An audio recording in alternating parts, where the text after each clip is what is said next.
प्रदोष व्रत अति मंगलकारी और शिव कृपा प्रदान करने वाला यह व्रत होता है। चलिए सुनते हैं शनि प्रदोष व्रत कथा। प्राचीन समय की बात है, एक निर्धन ब्राह्मण की स्त्री दरिद्रता से दुखी शांडिल्य ऋषि के पास जाकर बोली, हे महामुने, मैं अत्यंत दुखी हूँ, दुख का निवारण का कोई उपाय बताइए। मेरे दोनों पुत्र आपकी शरण में हैं। मेरे ज्येष्ठ पुत्र का नाम धर्म है, जो कि राजपुत्र है, और लघु का नाम शुचिव्रत है। हम दरिद्री हैं, आप ही हमारा उद्धार कर सकते हैं। इतनी बात सुनकर ऋषि ने शिव प्रदोष व्रत करने के लिए कहा। तीनों प्राणी प्रदोष व्रत करने लगे। कुछ समय पश्चात प्रदोष व्रत आया। तीनों ने व्रत का संकल्प लिया। छोटा लड़का, जिसका नाम शुचिव्रत था, एक तालाब पर स्नान करने को गया तो उसे मार्ग में स्वर्ण कलश धन से भरपूर मिला। उसको लेकर वह घर आया। प्रसन्न होकर माता से कहा कि माँ, यह मार्ग में धन प्राप्त हुआ है। माता ने धन लेकर शिव महिमा का वर्णन किया।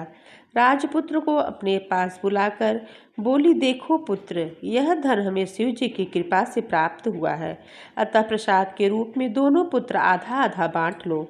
माता का वचन सुनकर राजपुत्र ने शिव पार्वती का ध्यान किया और बोला, पूज्य, यह धन आपके पुत्र का ही है, मैं इसका अधिकारी नहीं हूँ। मुझे भगवान शंकर और माँ पार्वती जब देंगे तब मैं लूँगा। इतना कहकर राजपुत्र शंकर जी की पूजा में लग गया।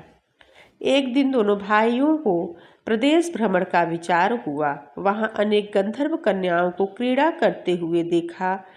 उन्हें देख शुचिव्रत ने कहा, भैया, अब हमें इससे आगे नहीं जाना है। इतना कहकर शुचिव्रत उसी स्थान पर बैठ गया, परंतु राजपुत्र अकेली ही स्त्रियों के बीच जा पहुंचा।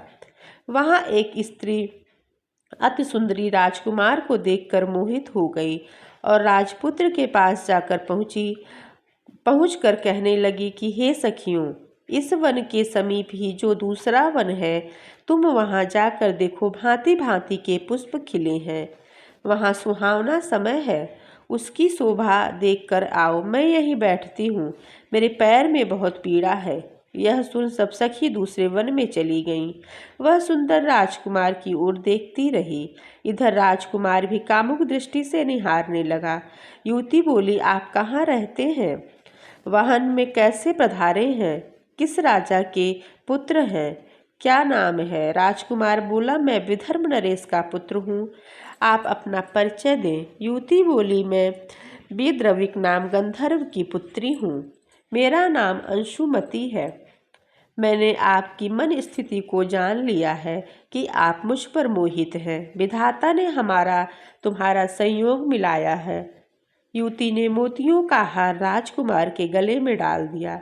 राजकुमार हार स्वीकार करते हुए बोला कि हे भद्रे, मैंने आपका प्रेमोपहार स्वीकार कर लिया है, परंतु मैं निर्धन हूँ।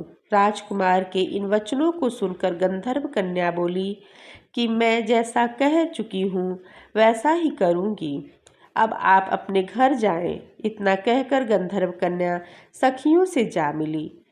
घर जाकर राजकुमार ने शुचिव्रत को सारा वृतांत सुनाया। जब तीसरा दिन आया तब वह राजपुत्र शुचिव्रत को लेकर उसी वन में जा पहुंचा। वहीं गंधर्व राज अपनी कन्या को लेकर जा पहुंचा। इन दोनों राजकुमारों को देख आसन देकर कहा, मैं कैलाश पर गया था।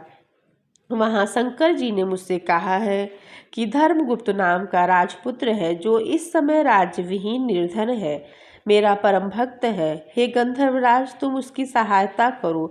मैं महादेव जी की आज्ञा पाकर इस कन्या को आपके पास लाया हूँ, आप इसका निर्वाह करें। मैं आपकी सहायता कर राजगद्दी पर बिठा दूंगा। इस प्रकार गंधर्वराज ने कन्या का विधि व्रत विवाह कर दिया। विशेष धन और सुंदर गंधर्व कन्या को पाकर राजपुत्र अति प्रसन्न हुआ। भगवान कृपा से अपने शत्रुओं का दमन करके राज्य का सुख भोगने लगा। बोलिए शंकर भगवान की जय।